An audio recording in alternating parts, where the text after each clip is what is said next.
जय गुरुदेव, जय गायत्री माता। अंतर्वाणी। अंतर यात्रा का ज्ञान विज्ञान विरले सौभाग्यशाली साधकों को सदगुरु की कृपा से मिलता है। यह सरल सौभाग्य मुझे युग ऋषि परम पूज्य गुरुदेव के सानिध्य में उन्हीं की कृपा व अनुग्रह से मिला। आगे प्रणव पंड्या जी लिखते हैं कि अपने जीवन के अनेक वर्ष मैंने अंतर यात्रा के इस प्रकाश पथ पर चलते और इसके विलक्षण व अलौकिक अनुभवों को बटोरते हुए बिताए। अब समय इन अलौकिक आध्यात्मिक अनुभवों के वितरण का आया है। इसी क्रम में अंतर यात्रा के ज्ञान विज्ञान का प्रथम भाग प्रकाशित किया गया था, जिसकी सर्वत्र समान रूप से सराहना की गई थी। अंतर यात्रा के पथी को अध्यात्म विद्या के जिज्ञासुओं, योग साधकों एवं योग विद्यार्थियों ने इसे भाव भरे हृदय से स्वीकारा व लाभान्वित हुए। इसका द्वितीय भाग प्रकाशित किया जा रहा है। यह कई अर्थों में विशेष व विलक्षण है। योग ऋषि पतंजलि ने अपने योग सूत्रों के प्रथम पाद्य को समाधि पाद कहा है और दूसरे पाद्य को उन्होंने साधना पद की साधना दी है। पहले समाधि फिर साधन, यह बात उतनी विलक्षण है जितनी कि पहले फल फिर बीज। संत कबीर की ही भांति महर्षि पतंजलि भी उल्टी भाषा के मर्मज्ञ है। दरअसल यह भाषा भी की उलटफेर नहीं है, गुरुओं की निराले ढंग है। योग मूर्ति परम पूज्य गुरुदेव अपनी वार्ताओं में कहा करते थे कि गुरु शिष्य को पहले लक्ष्य दिखाता है, फिर साधना का मार्ग बताता है। समाधि और साधन का संयोग भी कुछ ऐसा है। समाधि लक्ष्य तो साधन पथ है। लक्ष्य के बिना पथ का कोई अर्थ नहीं और पथ भी लक्ष्य को पाकर ही पूर्ण होता है। योग का लक्ष्य चित्त का समर्पण निरोध है। इस निरोध अवस्था के अलग अलग चरणों में समाधि की अलग अलग अवस्थाएं फलती हैं। सब विकल्प एवं निर्विकल्प के अलग अलग रूप प्रकट होते हैं। चित्त शुद्ध हो, स्फुटित मणिवत निर्मल हो तो स्वाभाविक ही अपनी निरोध अवस्था पा लेता है। सुखदेव सदर्श बिरले योगी इसे जन्म से ही पा लेते हैं। उनके अंतरात्मा में समाधि सत्य सब में प्रकट हो जाता है, परंतु सामान्य जनों के लिए यह संभव नहीं। उनके लिए महात्मा सुखदेव की सहज अवस्था जीवन का परम लक्ष्य है और इसके लिए उन्हें साधन का विज्ञान जानना पड़ता है। इसके प्रयोग एवं अनुभूतियों से गुजरना पड़ता है। ये साधनाएं साधक के चित्त की अवस्थाओं के अनुरूप निर्देशित की जाती हैं। समाधि लक्ष्य के लिए साधन पथ पर चलना ही पड़ता है। कुसंस्कार जितने कठोर होते हैं, साधना उतनी ही कठिन होती है। परंतु इस कठिन राह पर चले बिना मंजिल भी तो नहीं, कलेशों का नाश हुए बिना विवेक ज्ञान भी तो नहीं। यह वह सत्य है जिसे युगों से हजार लाखों साधक अनुभव करते आए हैं। यह वह विज्ञान है जिसका प्रयोग करने वालों ने अध्यात्म सत्य का निष्कर्ष पाया है। यह तथ्य कल भी सच था, आज भी सच है और कल भी सच रहेगा। यह साधन क्या है इसका तत्व, कैसी है इसकी प्रक्रिया और किस तरह होते हैं इसके परिणाम, इन्हीं प्रश्नों का हल योग सूत्र के द्वितीय पाद्य में खोजा गया है, जिसे अंतर यात्रा के ज्ञान विज्ञान के द्वितीय भाग में प्रकाशित किया जा रहा है। खोजने वाले पाते हैं, शेष को तो खोना ही पड़ता है। कबीर कहते हैं कि जिन खोजा तिन पाइयां। महात्मा ईसा कहते हैं कि द्वार खटखटाओ और वह खुलेगा। यह खोजना और खटखटाना ही तो साधना है, जो सरलतम है, जटिलतम भी। यह अति सहज है और अति कठिन भी। निर्भर करता है साधक की मनोभूमि पर। जो श्रद्धावान अपने गुरु के सच्चे भक्त हैं, उनके लिए यह राह के कांटे भी फूल बनते हैं। सवाल स्वयं से पूछे, क्या अंतःकरण साधना का पथिक बनने के लिए राजी हैं? यदि अंतर से प्रफुल्लता भरी हाँ की अनुगूंज उठती है तो अंतर यात्रा के द्वितीय द्वार में स्वागत के बंधनवार सजे हैं। जो साधक उनके लिए अनुभूतियों का नया लोक प्रतीक्षा में है। जो शिष्य है, भक्त है, उन्हें भाव भरे अनुदान मिलने वाले हैं। करना बस इतना ही है कि बस चलना है। अंतर यात्रा की अंतरधारा के साथ इस साथ चलने से मेरे सभी अनुभव आपके अपने हो जाएंगे। फिर स्वयं ही आप में महर्षि पतंजलि एवं परम पूज्य गुरुदेव के द्वारा परिवर्तित एवं सन्मित योग साधना की प्रक्रिया एवं अनुभव का अध्यात्म लोक प्रकट होने लगेगा। आगे प्रणव पंड्या जी ने लिखा है कि चेतना के एक नूतन रहस्य का उद्घाटन। अंतर यात्रा विज्ञान की योग कथा के दूसरे चरण का प्रारंभ है। महर्षि पतंजलि ने इस चरण को साधन पाद्य कहा है। पहला चरण समाधि पाद, इसके बाद अब साधन पाद। योग सूत्रकार महर्षि ने साधकों के सामने पहले लक्ष्य रखा, इसकी व्याख्या की। अब प्रस्तुत करते हैं इसके लिए उपयुक्त साधना।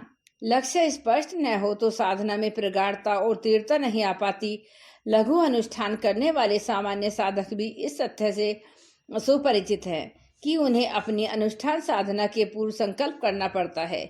यह संकल्प वस्तुतः अपने लक्ष्य का, उद्देश्य का, अभिष्ट का भाव भरा पावन स्मरण है। इसका स्मरण उन्हें अपनी साधना में सतत बनाए रखना पड़ता है ताकि अनुष्ठान की ऊर्जा का प्रवाह संकल्पित दिशा की ओर बहता रहे। कुछ यही सत्य अंतर यात्रा के बारे में है। यात्रा करने वाले के लिए गंतव्य की पहचान आवश्यक है। पथ पर चलने वाले पथिक को अपनी मंजिल का पता होना जरूरी है, अन्यथा उसका भटक जाना संभव है। राह भटके नहीं, पथ भूले नहीं, यात्रा अधूरी एवं अपूर्ण रहे, इसलिए महर्षि ने योग साधकों के लिए समाधि का लक्ष्य रखा है। इसके बाद वह समाधि के लिए प्रभावकारी साधना सुझाते हैं। साधना शब्द उच्चारित किया जाता है तो सामान्य जन किन्हीं खास क्रियाओं अथवा कर्म कांडों को उसका पर्याय मान लेते हैं, परंतु यह अधूरा सच है। संपूर्ण सच का आधार तो वह भाव भरी मन स्थिति है जिसमें साधक जीता है। जिसके मन स्थिति अंतःकरण साधना में हो चुके हैं वही साधक है। क्रिया अथवा कर्म कांड तो इसे मन स्थिति को परिपक्व एवं प्रगाढ़ बनाने के लिए है। फिर भी क्रियाओं का मूल्य है, विशेषता एवं क्रियाओं का, जिनका सुझाव महर्षि पतंजलि देते हैं, क्योंकि इन क्रियाओं से एक नई चेतना का उदय होता है। जिन क्रियाओं से योग सदैव महर्षि की दृष्टि से वह क्रिया योग है और वह क्रिया योग समाधि के लिए बड़ा ही प्रभावकारी है। यही क्रिया योग साधन पाद्य का प्रथम सूत्र है। महर्षि कहते हैं, तब स्वाध्याय और ईश्वर शरणागति तीनों क्रिया योग हैं।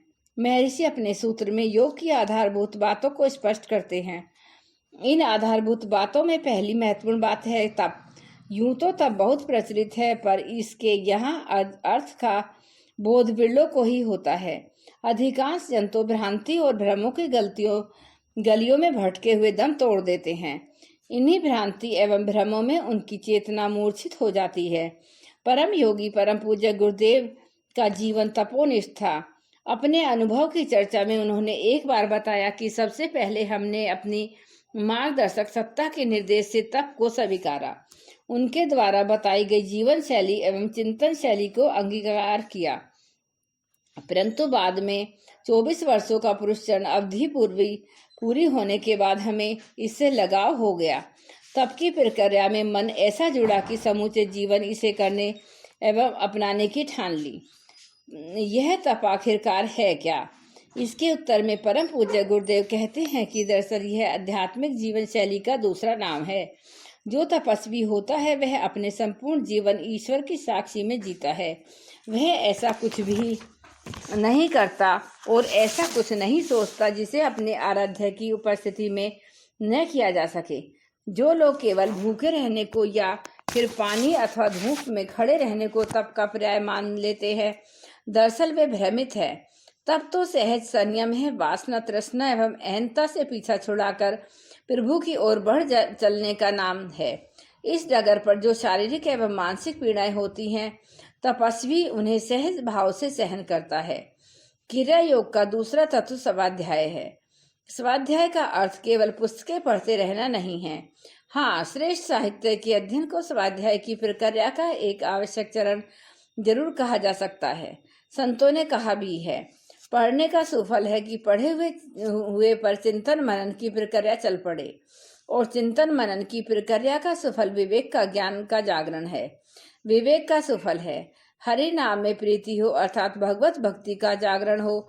वेद मंत्र, संत वचन एवं पुराणों के आख्यान सभी यहाँ से कहते हैं। श्रेष्ठ साहित्य के प्रकाश में आत्मा अनुसंधान की ओर गति स्वाध्याय है। इस स्वाध्याय का श्रेष्ठतम स्वरूप अर्थ चिंतन करते हुए मंत्र का जप है। जो मंत्र का अर्थ चिंतन करते हुए जप करते हैं वे मंत्र के मर्म को पाते हैं। अपने इष्ट एवं आराध्य से एक रस होते हैं, फिर उनके लिए प्रभु की शरण सहज हो जाती है। जो तपस्वी हैं वे सहज ही प्रेरित होते हैं स्वाध्याय की ओर, और स्वाध्यायशील है वे स्वयं ही प्रभु की शरण का आश्रय लेते हैं। ईश्वर प्राणिधान का या प्रभु शरण गति क्रियायोग का चरम है। सच तो यह है कि क्रियायोगी की सारी क्रियाएं प्रभु अर्पित हैं। संपूर्ण मानव अस्तित्व में होने वाली मनुष्य की चेतना में होने वाली अपूर्व प्रक्रिया है। जो मनुष्य की चेतना पहले कभी संसार की ओर बह रही थी, इंद्रियों के द्वारा झरोकों से बह रही थी, वह तप के प्रभाव से मूर्ति है आत्मानुसंधान की ओर। उसमें पनपती है आत्मचिंतन, आत्म सुधार एवं आत्म परिष्कार की गहरी प्रक्रिया, और इस प्रक्रिया के परिणाम स्वरूप अंकुरित होता है बोध। चेतना में जागरण का पूर्व पर्व मनाए जाने लगता है, और जो जागृत हो चुके हैं वे फिर से नींद के अंधेरों में वापस नहीं लौटते। उन्हें सपन और सुषुप्ति नहीं तुर्य भाती। संपन्न यही बोध है कि जब चेतना में जागरण के दीप चलते हैं तब बोध की ज्योति शिखा ऊंची प्रज्वलित हो रही होती है। तब यह ज्ञान होता है कि अंधेरा विलीन हो चुका है, अब तो एक प्रभु का प्रकाश रह गया। इसी परमात्मा ज्योति में आत्म ज्योति का विलीन हुई पता नहीं चला। बस स्वयं के समर्पण, विसर्जन एवं विलय की एक खबर स्वयं को मिलती है। चेतना का एक नव रहस्य उद्घाटित होता है। बड़ी हैरानी होती है, अब मैं नहीं केवल हरि है। अपनी संपूर्ण अनुपस्थिति एवं परमात्मा की संपूर्ण उपस्थिति का भान होता है। अपनी अनुपस्थिति जब तक थी तब तक केवल दुख था, और अब अपनी उपस्थिति मिटी तो अस्तित्व के हर कोने में समाधि का आनंद छा जाता है। यही तो क्रिया योग का सफल है, जो जीवन के दुखों को हटाते हुए भी समाधि की ओर ले जाता है। जय गुरुदेव, जय गायत्री माता, जय प्रेरणा पंडित।